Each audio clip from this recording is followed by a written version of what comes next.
Hello, and welcome to this presentation where I'm going to be discussing thermal imaging in canine osteopathy.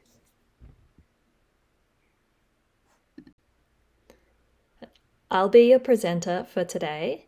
My name is Tori. I have a degree in mechanical engineering and IT. I'm also an animal thermographer. I'm a certified professional canine fitness trainer. I'm a canine Bowen therapist, practitioner of the whole energy body balance technique, and I'm currently studying canine osteopathy. So in this presentation, we're going to be looking at what is osteopathy. We're going to be looking at fluid flow, heat transfer, the 5 models of osteopathy, somatic dysfunction, thermal imaging, and some research. So let's get started. So what is osteopathy? Well, it's a holistic approach to wellness where we're looking at the entire patient rather than a specific injury, illness, or disease. And that's because in the osteopathy framework, the body is treated as a system of interconnected systems. So that means that when one system isn't working correctly, then the other systems will be under more load. So that's why we look at the whole system as opposed to looking at something in isolation. And also looking at aiding the body in maintaining homeostasis. And that's a dynamic process that regulates the bodily processes to maintain the body in an optimal state for life. It's dynamic because the environment is constantly changing, and so our body needs to be able to adapt to that change of environment. And the role of osteopathy is to help the body with that dynamic movement, shifting, being able to optimize our lives.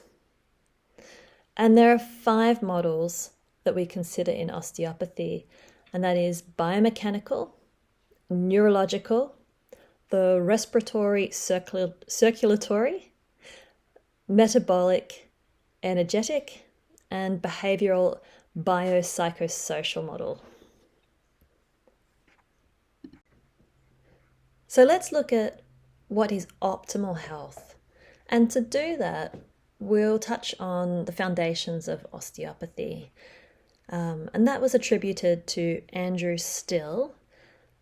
And he devised this thought process that the body has natural mechanisms for self-healing and repair functions.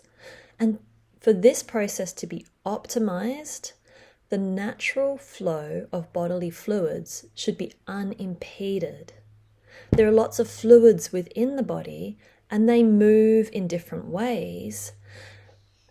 But for the body to be able to optimize its own health, we need to ensure that all those fluids are able to move how they should naturally. So optimal health, that's a physiological state where the body is in symmetry and the normal functioning of the nerves and the bodily fluids is happening in symmetry and in its natural state. And as we discussed on the previous slide about homeostasis, optimal health is a dynamic state, and that allows the body to respond to the external environment appropriately. So we can assess for optimal health by ensuring that the body is able to move freely within its natural limitations. If we do find that there are limitations in how the body is moving, then that leads us to start to think that there is some level of dysfunction there that's preventing optimal health. So I've highlighted on this slide flow of bodily fluids because that's a really important part of what we're going to be talking about today. And we're going to touch on that on the next slide. So we'll look at fluid flow now. And as I mentioned earlier, I'm a qualified mechanical engineer, and within that study, the flow of fluid is really important. And I think it's really important from an osteopathic point of view also, because if we want to ensure that the fluid is flowing naturally, we have to have an idea of what the natural state of that fluid flow should be. So we'll have a look at steady and unsteady flow. So this is steady flow here. And that is where everything is moving at the same velocity or the same speed.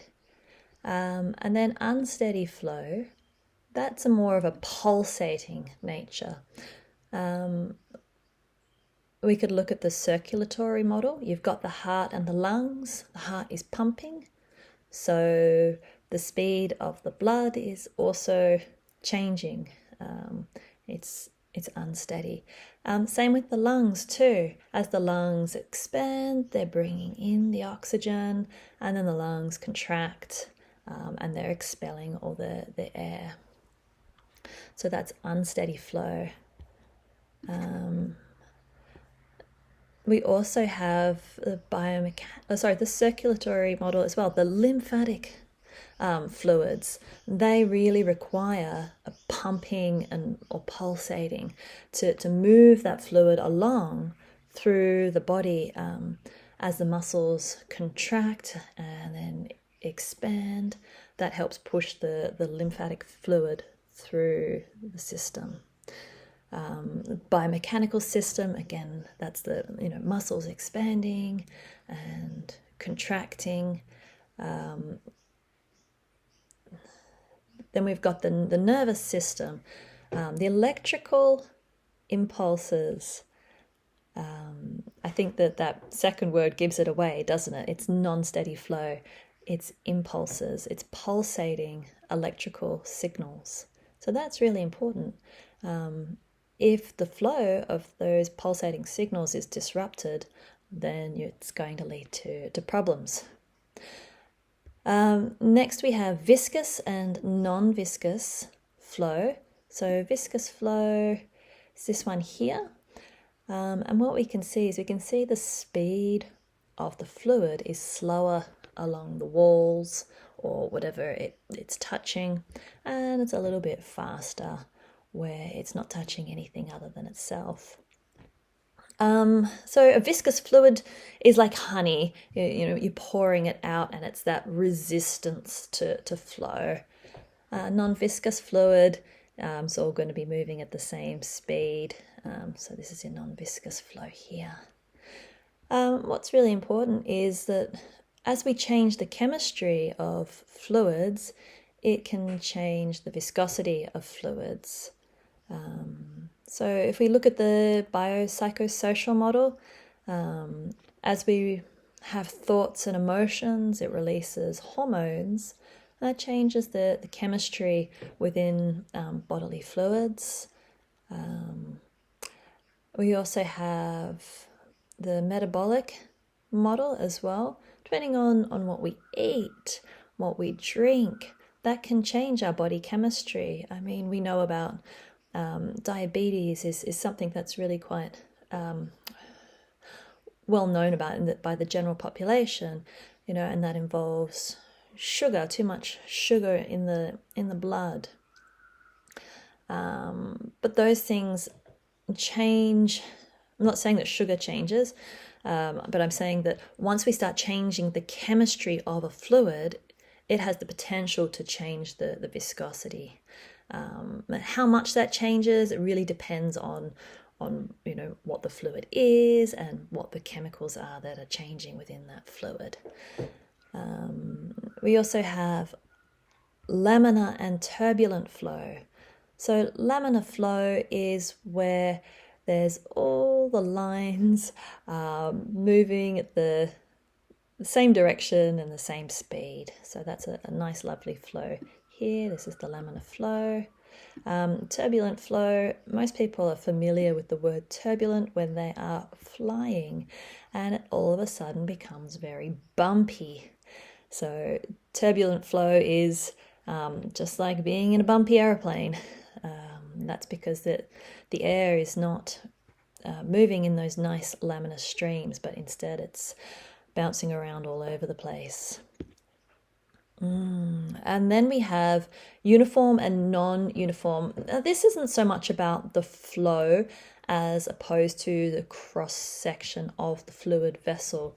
Now, I think that the non-uniform one is hiding behind that little image of me, but hopefully you can get the idea. So the uniform cross-section is that the vessel or the pipe has the same diameter all the way across, whereas non-uniform, that diameter is changing.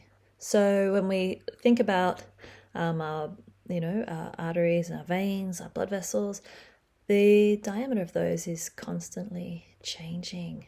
They're obviously much thicker. The diameter is much bigger when it's near the heart as opposed to down by your toes. And then we also have compressible and incompressible fluids. So liquids are generally considered incompressible, and then gases are compressible fluids. So when you're thinking about that, think about, our lungs are taking in the oxygen and then they compress down and help expel air, but that oxygen then goes from being in a gaseous state and it goes into our blood. So it's then transported by a liquid. It's actually really important to note that liquids and gases are both fluids.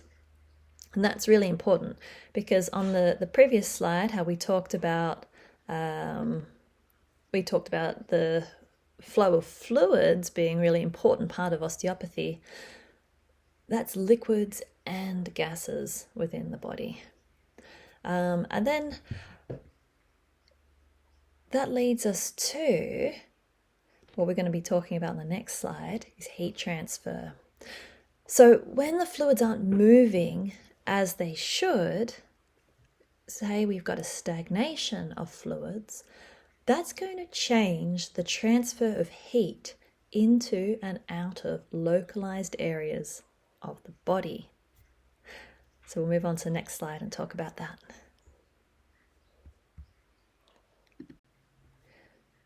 Okay, so here we are with heat transfer. What it is, heat transfer is a transfer process of heat energy from one object to another. Now, heat flows from the hotter object to the cooler ones, and it does that by a couple of different methods.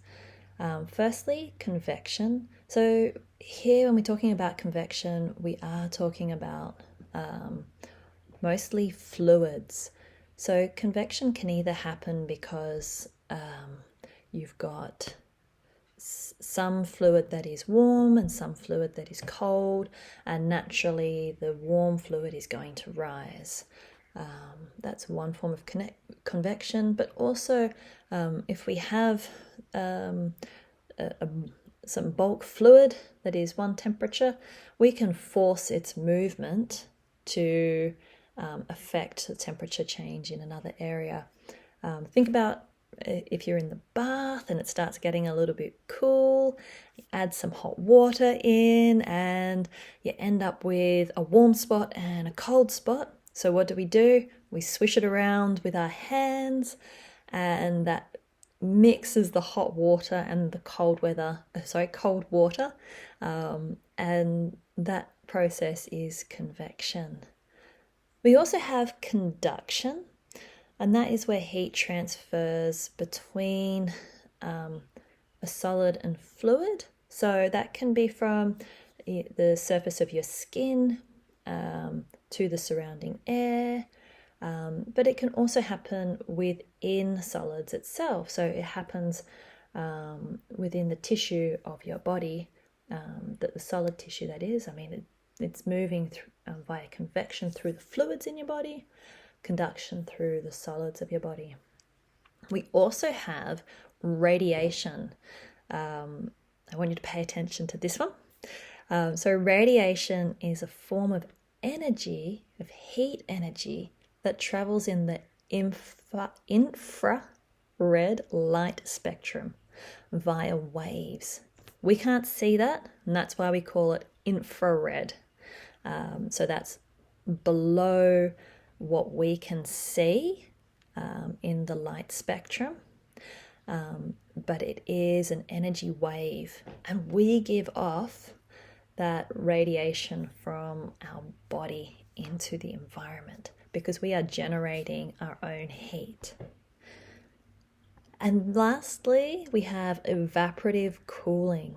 So evaporative cooling occurs in like sweat processes, and that is where energy is lost to the environment because there's a phase change. So our sweat is a liquid, and as that evaporates off of our body, it becomes a gas. But for that liquid sweat to turn into gaseous sweat, it actually requires a lot of energy. So what it does is it takes energy to transfer the liquid into a gas, which makes us feel cooler because the heat's being taken away from us. So heat transfer occurs both within the body and is also lost to the environment, unless of course we are snuggled up under a nice warm doona with a nice fire going on. If it's cold winter and we're trying to get as much heat from the environment as we can, but generally we're generating heat and we are losing that to the environment. And as we discussed on the previous slide about fluid flow, the fluid is helping to move heat around the body.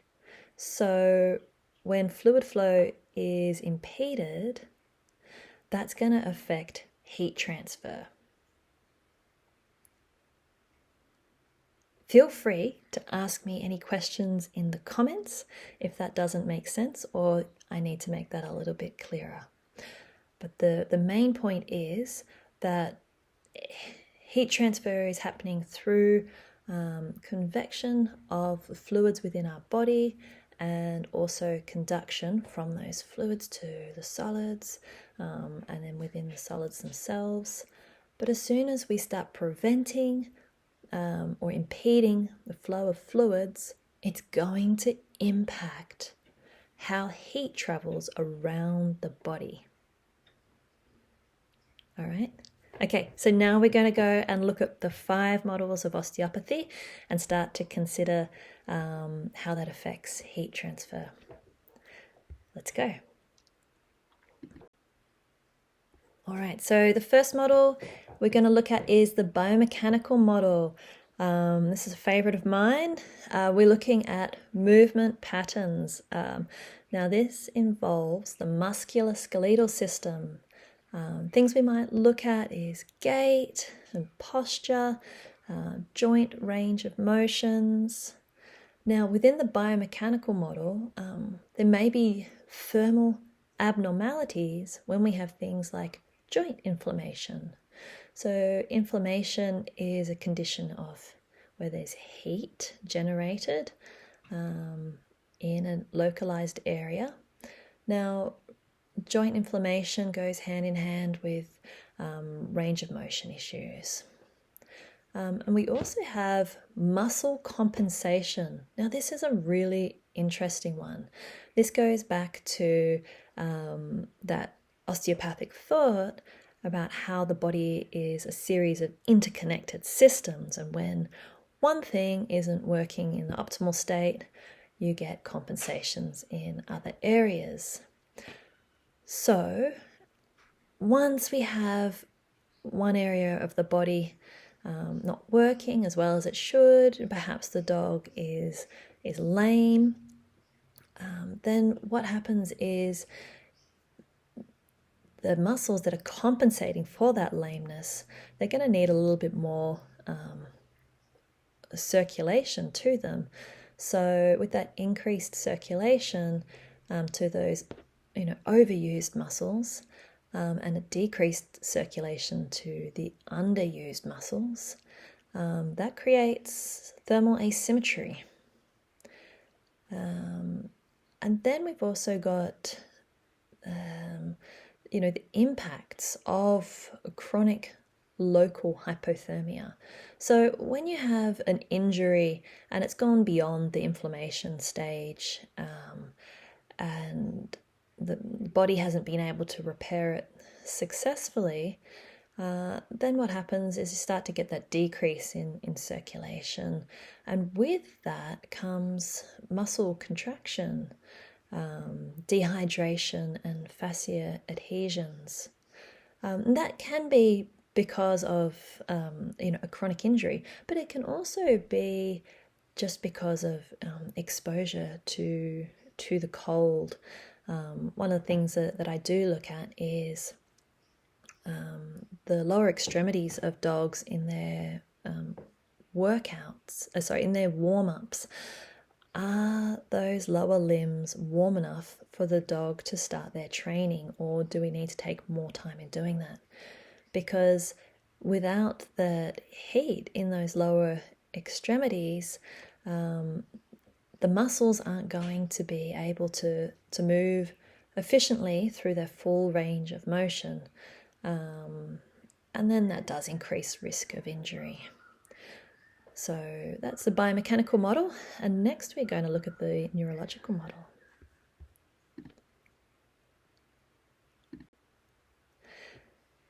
So the neurological model, in this one we're looking at the signals of the nervous system. There are signals that go up to the brain to be processed, and there are signals that go down to the body and tell it how to act or how to react to a situation. So you've got both the central nervous system, which is your processing center, and your peripheral nervous system, and that's kind of like your messaging system. So that's going through the limbs of the body. That's outside of the brain and the spinal cord. Everything outside the brain, spinal cord is the peripheral nervous system. So even within that peripheral nervous system, you can break it down further, where you've got the somatic nervous system, and those are voluntary and sensory processes. And then you've got the autonomic nervous system. Those are automatic or unconscious processes. And then hiding behind me, within the autonomic nervous system, you've got the somatic nervous system. So that's about being active. And then the parasympathetic nervous system, and that's more of your rest and digest system. So it can have sensory nerve issues, and that impairs the thermoregulatory responses. And that can lead to hypothermia, which is coolness, or hyperthermia, which is heat. And that can be systemic, so through the whole body, and a hypothermic one might be heat stress. But that can also be localized too. So you might have sensory nerve issue in one part of the body, and that creates a local hypothermic response. And that's because you might have things like motor nerve impingement or compression, resulting in vasoconstriction. So that's a constriction of the blood vessels, and as we discussed earlier, fluid flow is so important. Once we start restricting blood flow, you have a reduced amount of circulation that can lead to localized hypothermia. Now, vasoconstriction in and of itself is not a bad thing. You have vasoconstriction, we also have vasodilation. And if we think back to our slides earlier where we discussed the optimal health is a dynamic state. So the body needs to be able to adapt to the environment. If it's really cold, we don't want to lose heat through our extremities. So vasoconstriction is an important part of the process. But the body needs to be able to constrict and dilate in response to the environment. But if you've got nerve impingement or compression, and that is causing vasoconstriction, then that is not a healthy state. And what we can look at is the dermatomes. Now, these are areas of the body that are innervated by a particular nerve. And we'll look at the dermatomes on the next slide. So this image here was created by Dr. Ronald Riegel, who is a vet based in the United States. And this is such a good visualization of the nervous system within the dogs. We can see the brain, and then the spinal cord coming all the way down, right through to the lumbar, the sacral region, and that's obviously the spinal cord is protected by the spine, but then you have all the peripheral nerves coming down into the body and innervating specific parts of the body. So if we look here at this forelimb, we can see this light purple region. Now the nerve that is innervating this region is stemming from approximately the C7 area. And he's gone ahead and he has labeled all those different areas, which makes it really easy for us to get an idea of if this whole section of the dog's leg was showing as hypothermic, so cooler temperature, then it would give us a really good indication that something's going on with the nerve that's coming from L6. So that's a dermatome chart, and it's a really valuable piece of information. Okay, so our next model we're looking at is the respiratory circulatory model. And here we have a flow of transfer of oxygen and wastes.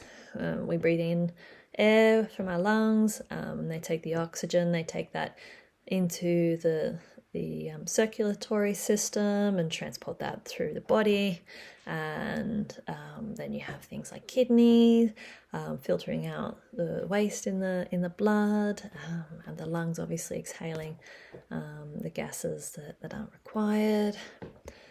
So this involves the lungs, the heart, blood vessels, lymphatic system, and the immune system as well.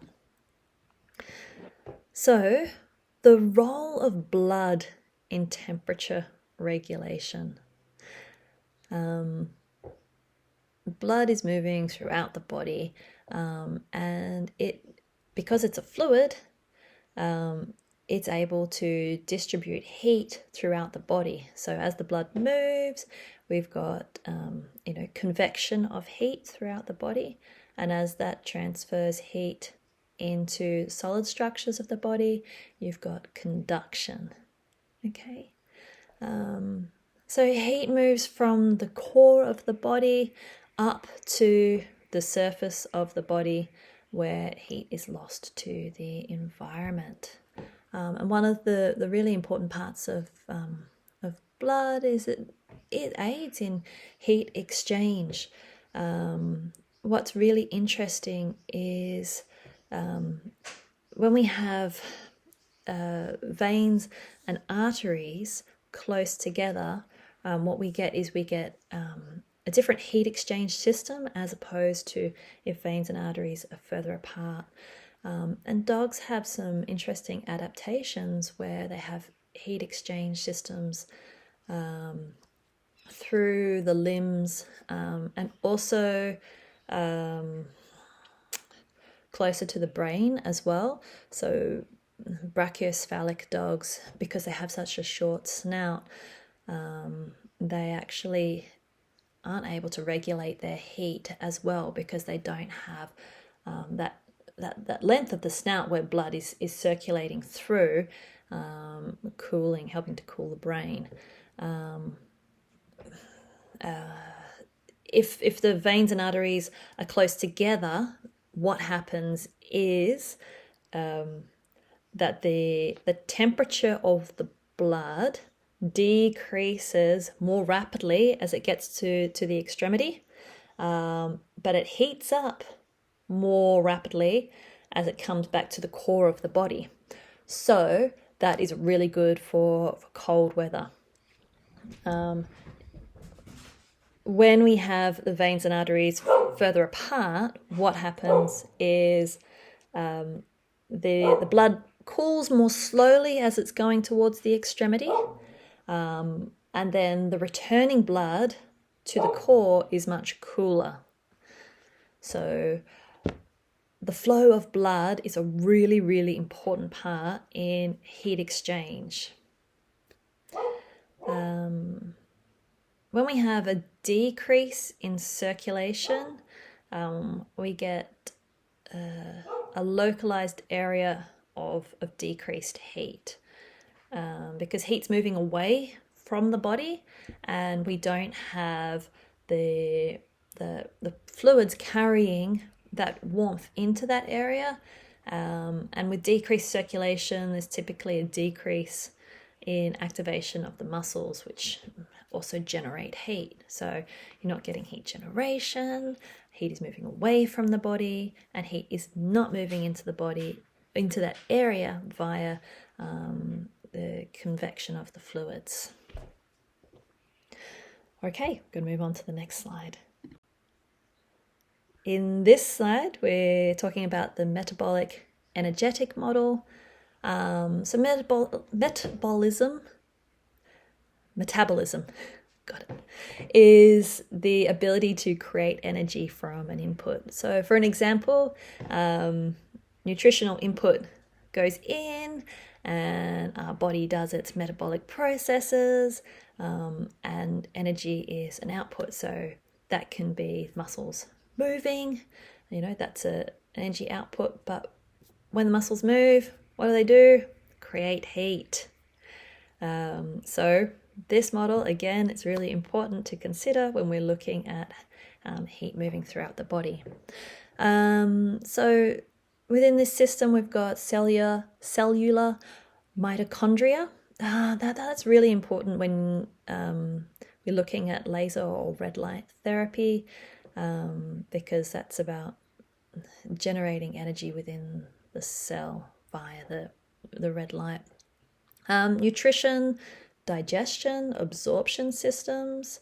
So if they're getting the right nutrition, but there are issues with digestion or with absorbing the required nutrients, then there's going to be a lack of energy output, decrease in heat generation. Also looking at organ functions. Muscles need energy to move, so it's a really important thing to consider. And the heat is a byproduct of the metabolic processes of muscle engagement.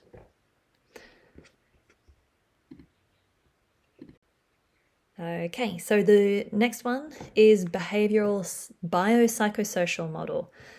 So these are issues concerning the emotional and mental wellness that affect behavior. So in the biological side of things, we can have pain, genetics, nervous system, hormones, chemistry, age, health. All those things have a biological component to them that can affect behavior.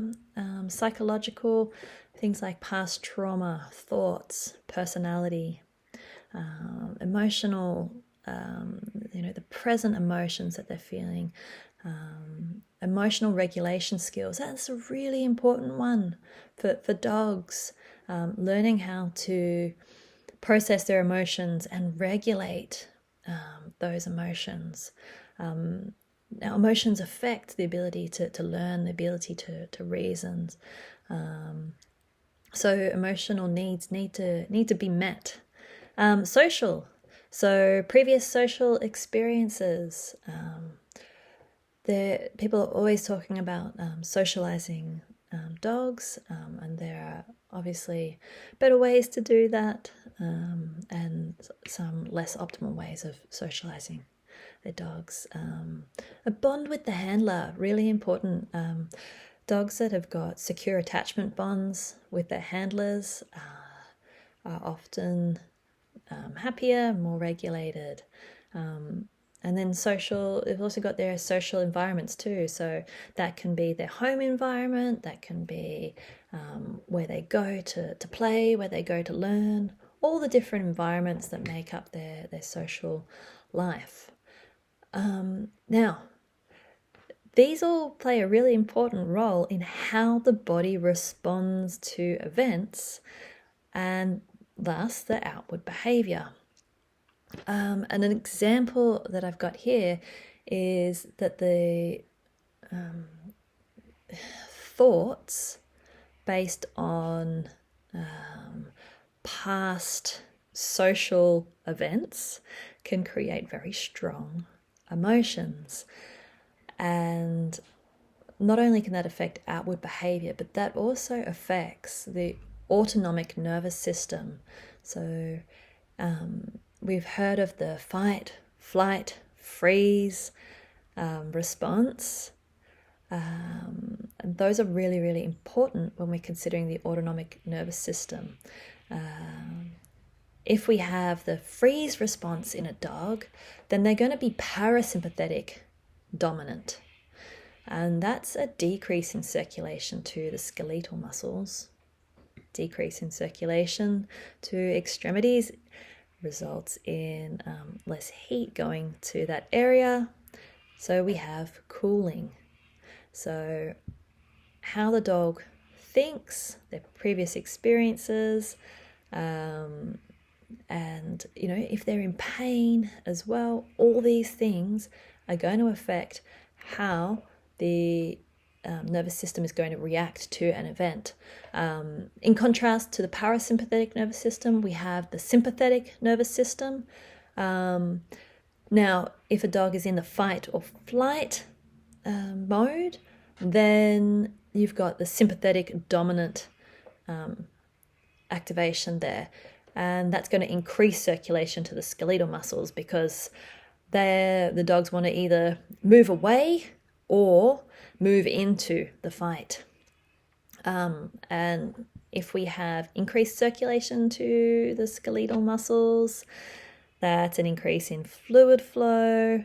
We've got warmth traveling from the core into the muscles, and those muscles are moving, so it's an increase in generation of heat. We have warming of extremities. So this behavioral biopsychosocial model is really important when considering how heat is transferred, within and externally out of the body. And that's all the models. And now we're going to move on to somatic dysfunction, which is a really important concept in osteopathy. Somatic dysfunction. So the body's natural functioning is impaired. It's a pathophysiological state of disease. It's a really important concept within the osteopathic framework, and it's used to guide the osteopathic treatments. It's also a really important and effective means of communications between health professionals. It's not a diagnosis, a medical diagnosis, but it then can help the veterinarians with when they're making that medical diagnosis. So somatic dysfunctions, they're currently diagnosed through palpatory techniques using the TART system, which is we're looking at tenderness, we're looking at asymmetry, we're looking at restriction of motion and tissue texture changes. Now, if you remember earlier, we spoke about hypothermia, chronic hypothermia to a region of the body affecting tissue change, because the muscles will contract, and if they're moving less, then they're going to get dehydrated, and with dehydration comes fascial adhesions. And when we're looking at somatic dysfunctions, we're also looking at whether the dysfunction is acute, something that's happened recently, or chronic, something that's been going on for a while. In the acute phase, we get the inflammation processes occurring. And in the chronic phase, we're getting reduced activity. And we did mention earlier and just before, when we've got chronic reduced activity, we're looking at areas of coolness.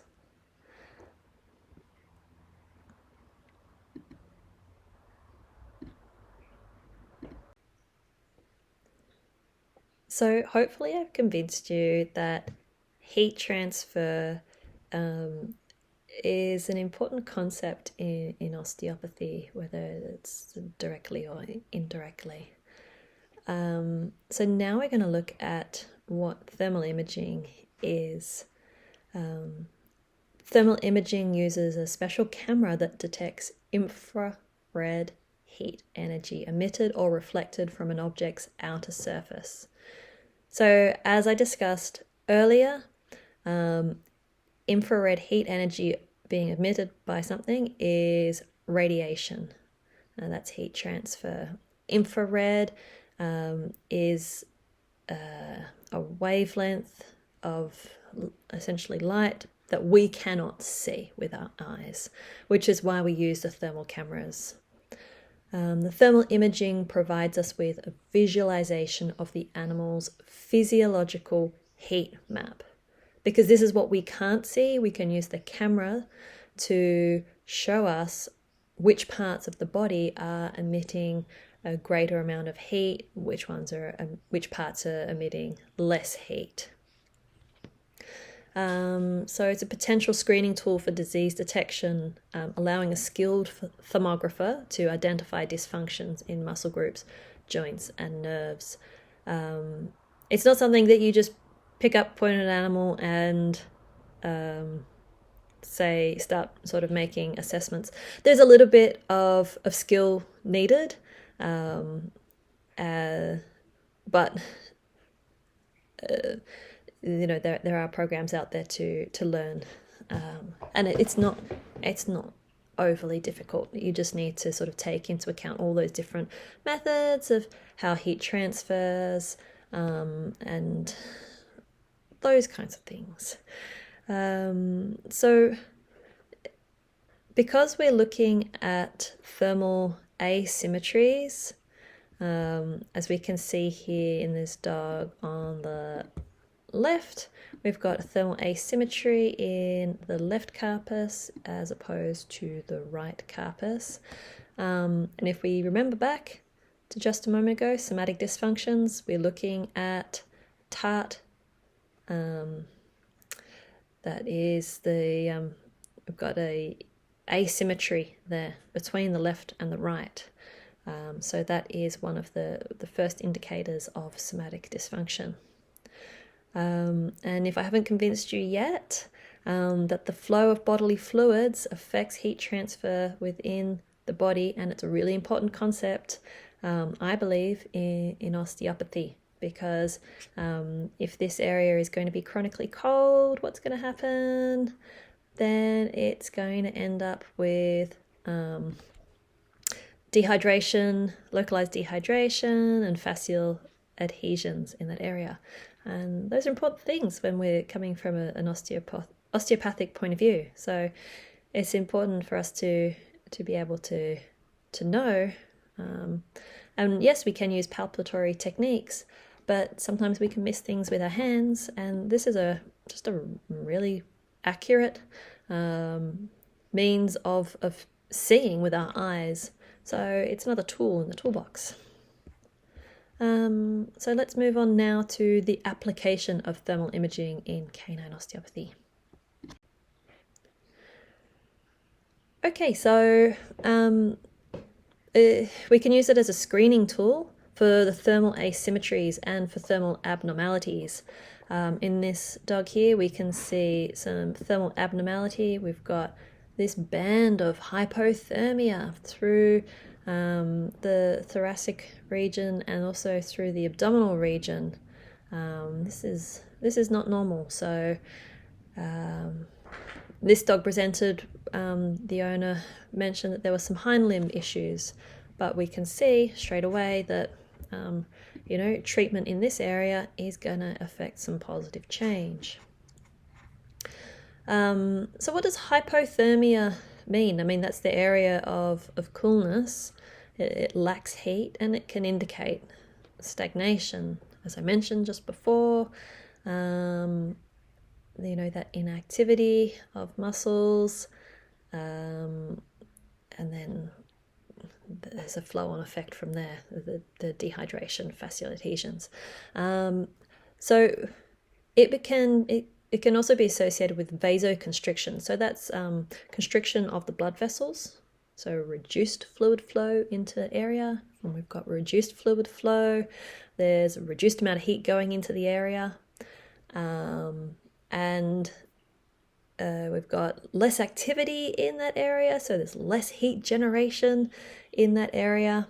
And it can be a neurological response to physical, emotional, psychological stimuli. When you've got your freeze response, the body is saying, we don't need much circulation going to those limbs, we're just going to freeze. Then we've also got chronic injury. So after the inflammation stage, if the area that's injured hasn't repaired successfully, it starts getting disused or used less, in restrictions of motion, and I've been through that a few times now. Less muscle activation, you've got less heat going into the area, you've got less heat generated by the area, dehydration, fascial adhesions. And the lymphatic system's also an important one to mention. That is unsteady flow, just like the heart. We've got pumping. Lymphatic system, in areas of coolness, it constricts, so it's more difficult for the lymph to flow through that area. And so if it's not flowing through because the muscles aren't moving, and it's just sort of chronically cooler, you get lymphatic stagnation. Hyperthermic areas, so that's areas where increased or excess heat, that can also indicate stagnation or alternatively excessive flow. So if we look at vasodilation, so that's when the blood vessels are expanding, then you've got you can have inflammation. Maybe it's an acute stage of an injury, and it's just sending everything there. Go and do what you can to fix it. Skeletal muscle compensation. So if we go back thinking about a lame dog, when one leg's not working properly, other parts of the body have to compensate. And if the muscle is being used more, what does it need? It needs an increase in bodily fluids flowing to it to provide it with those nutrients, like the oxygen and all those kinds of things. So we've got increased blood flow into the area. It's going to be warmer because you've got an increase in the fluid flow. We've got the blood is transferring heat via convection, but you've also got the muscles themselves being overused and they're generating heat, so it's a warmer area. Again, neurological response to physical, emotional, psychological stimuli. Fight, flight response is a big one here. It needs blood going to the extremities so that that dog can be successful in getting away quickly from the danger, or getting in there and taking care of whatever it perceives the threat to be. Acute injury, discussed that before. It's linked to vasodilation and inflammation, and the lymphatic vessels. So if you have an acute injury with lots of inflammation, you can also get stagnation of lymph, because the lymph requires pumping action, and that means that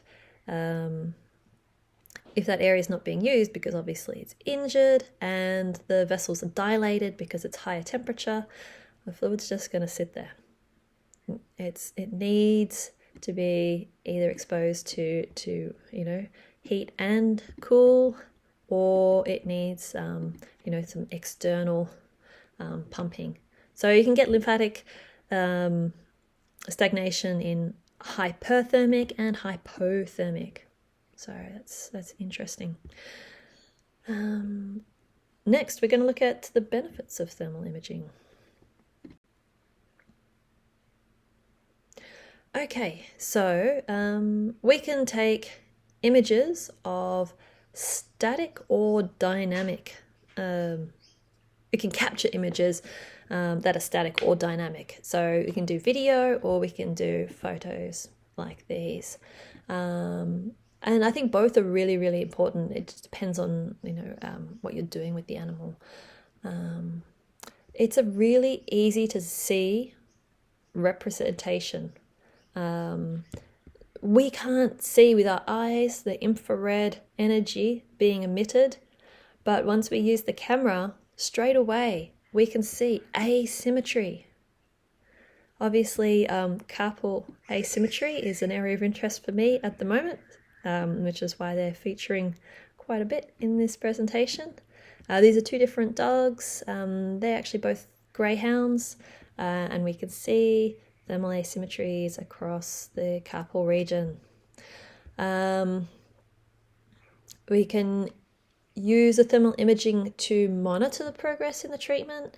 So for this dog on the right, and I went back and did thermal imaging of that dog, there was thermal symmetry in these lower limbs. So that shows us that the body is in a better position to use its self-healing, self-repair mechanisms. Unfortunately, dogs still had some issues, but if we're optimizing the animal's own ability to repair itself, then that's a positive thing. A tool for establishing a treatment plan. And quite often I have found that dogs come to me because they've got a hind limb issue, or they've got an issue in one spot. But when we look at it from an osteopathic point of view, we look at the whole dog, and say, okay, well, if you've got a back end issue, then the front end's going to be used more to compensate. So, is there something going on in the front? How can we help optimize, the health in the front limbs?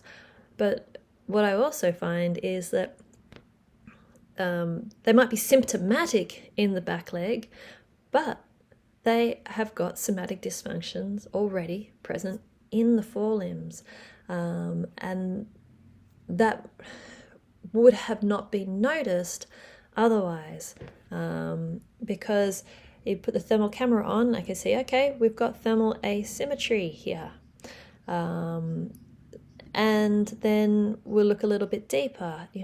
Is there restriction of motion? Is there tenderness? All those things, and more likely to find somatic dysfunction, and then we can use that to improve the patient care, because it's so easy for the owners to see, okay, well, that is uneven, and it should be even. So getting an increased understanding of the dog's physiological state is important for the practitioner, but also for the animal's caregiver. And it's used for early detection of dysfunction as well. As I mentioned before, they might be symptomatic in one area, but then when we put the thermal imaging on them, we can see that there are those early symptoms displaying in other areas. And I've got a little bit of research here that tissue changes can occur in response to abnormal blood flow and abnormal asymmetrical surface temperature. So it has been studied, and tissue texture change is obviously one of the TART symptoms that we're looking for when we're looking to detect somatic dysfunction. So if we have tissue texture change and thermal asymmetry, somatic dysfunction. Increased owner education and awareness. I mentioned that just before. But also not just about saying, oh, we've got issue here, we've got issue here. But it's about helping them to understand environmental changes. So some dogs are more prone to losing heat through their extremities, and they might require a longer time to warm up before exercising. So if they have a better understanding of their dog, they can make changes to optimize the dog's health. And a tool to communicate with other health professionals. Hopefully you have been able to see straight away that these dogs need something, some treatment in the carpal region. You are potential other healthcare professionals for dogs. So hopefully I have convinced you that this is an area that we need to look at in these two particular dogs. Osteopathy, it's an adjunctive treatment. So we are not medical professionals. We are providing therapeutic treatments to these dogs. And so this is a tool that can be used then to communicate with the veterinarians. Hey, look, I've got tissue texture change and I've got thermal asymmetries in this region. Could you look at this further to provide a diagnosis? Bonuses. When we're capturing these images, we also get to have a bit more of a thorough look at the animal's posture. How are they standing? How are they sitting? So we get a little bit more of a detailed analysis of the animal before we put our hands on them. And I think that's really important, because not only seeing how the animal moves, but we're getting a little bit more insight into the emotional state of the animal. We can see their behavior. We can see, if they're relaxed and trusting of their owner, or if they are a little bit afraid. And that's going to change how we approach the dog and how we interact with them. So I think that those are really important bonuses of going ahead and taking the thermal images of the dog. All right, so next we're going to have a look at some of the research into thermal imaging.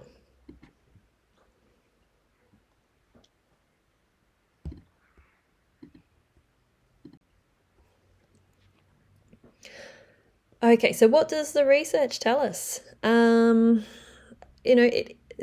research of infrared technology in the animal field, it's a developing area of interest, but it's not new.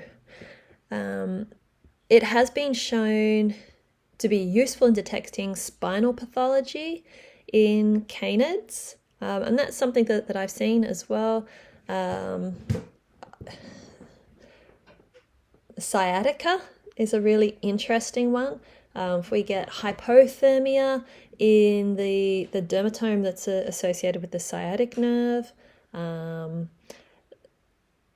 if we're seeing that hypothermia in that region, then we can, have a bit more of a look and go, okay, is the sciatic nerve being impinged? Can't diagnose the sciatic nerve impingement, but we can go, okay, this is sort of leading towards thinking that this might be an issue for this dog. And is that something that our treatment can fix, or do we need to refer on to a vet to have a diagnosis made? Do they need to have some scans done? Those kinds of things. Human studies have shown that thermal imaging is a reliable tool in screening for soft tissue strain and injury. Thermal imaging has been used to demonstrate the effectiveness of osteopathic treatment in human patients using the dermatome patterns. The surface temperature changes coincided with a reduction in reported pain. So what they're saying there is they had patients that had thermal asymmetries associated with, for instance, sciatic nerve impingement, and once the temperature started becoming a lot more symmetrical, then there was a reduction in pain that they were able to verbalize. Obviously, our dogs don't have that same level of communication. So if we look at human studies, we can see that the thermal imaging can be quite useful in animal practice. So human studies have shown that asymmetrical muscle engagement results in thermal asymmetry, so biomechanical dysfunctions. In their work assessing the usefulness of infrared technology on detecting different skin and subcutaneous cancers, researchers found canine skin is a similar optical properties to human skin, and that different cancers had identifiably different heat profiles. So that's really kind of outside the scope of osteopathy, but what I'm taking from that is that the usefulness of applying human studies to canine studies, but also that there is a lot of potential for the infrared technology in screening for wellness. Researchers have demonstrated on a small set of canine patients that normal versus dysplastic elbows can be detected with 100% accuracy when it was combined with computer recognition patterns. So that's really outside of the scope of what I'm talking about, but it does go to show that when there is a level of skill being used with the thermal imaging, that there is a potential for high-level screening. In equines, thermal imaging has been shown to detect the onset of musculoskeletal modifications prior to the onset of clinical signs. That's that early detection when the animal is injured but they're asymptomatic. In a small study, infrared technology was found to be useful in the early detection of horses that were unfit to compete in endurance events. So again, we're looking at early detection, optimizing health, making informed decisions about the animal's well-being, educating the owners. A study into the use of infrared technology to assess emotional responses in animals found that emotional responses cause temperature changes to different areas of the body due to sympathetic and parasympathetic activity. I think I've covered that to some detail within this presentation. If you've got any questions, again, leave a comment. And that's about all we're going to cover today. What I'll do now is I'll move on to the reference slide. So anyone that wants to have a look at those references, here they are. These are the references that I have used for the research. If you want to look at this slide for longer, go ahead and pause. Otherwise, I'll move on to the conclusion.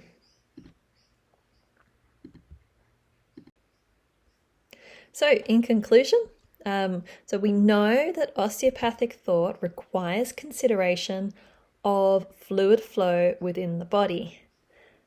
But hopefully I've now convinced you that fluid flow affects heat transfer and heat generation within the body. And further to that, that thermal imaging provides a useful visual means to analyze the radiant thermal heat emitted by the animal. If you've got any questions, feel free to contact me or leave me a comment and I'll be happy to respond. But that is the end of the presentation today, so thank you for joining. Again, my name is Tori, and this presentation was brought to you by Canine Body Balance. You can visit our website or our Facebook page, or you're probably already there, our YouTube channel. I look forward to hearing from you. Bye.